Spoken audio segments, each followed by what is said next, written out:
বন্ধু বিশ্বাস কর, এখন ঈদ আসে ঈদ যায়, কিন্তু ঈদের আনন্দ আর আগের মতো আসে না রে। দেখ, একটা সময় মানে ঈদের আগ মুহূর্তে কত আনন্দ ছিল আমাদের মাঝে। হ্যাঁ, মানে ঈদ আসবে, ঈদের দিন কত ঘোরাঘুরি করবো, কত আনন্দ করব।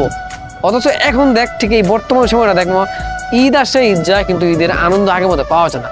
আসলে ওই মানুষ বলে কি জানোস, মানুষ বলে কি যে যখন তুমি দেখবা যে সামনে ঈদ আসছে বা ঈদ নিয়ে তোমার কোনো আনন্দ থাকবে না, তাহলে বুঝে নিও তুমি বড় হয়ে গেছো, তুমি এখন দায়িত্ব নিতে শিখে গেছো।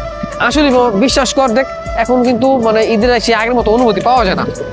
দেখ, হয়তো কয়েকদিন পরে ঈদ, হ্যাঁ ঈদের আনন্দ ছিল, ছোটবেলায় আমরা কত মজা করতাম, মার্কেটিং করতাম, কেনাকাটা করতাম। আর আজকে ঈদ আসতে ঈদের আনন্দ পাওয়া যায় না। আসলে এটাই, সময়ের সাথে সাথে সবকিছু পরিবর্তন হয়, এটাই তার বাস্তব প্রমাণ।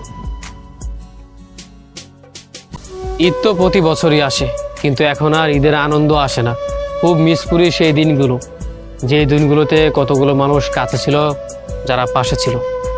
আজকে তারা কাছে নেই, তারা পাশে নেই। মানুষ বলে না, ঈদ নাকি নতুন কাপড় দিয়ে হয়।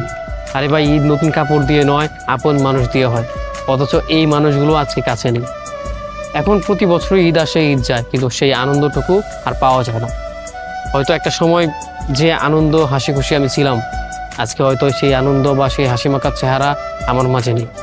এখন হয়তো বারংবার ডিপ্রেশনে থাকি কিংবা মন মরা হয়ে থাকি, কারণ ওই যে কথায় আছে না, ঈদ নতুন কাপড় নয়, আপন মানুষ দিয়ে হয়।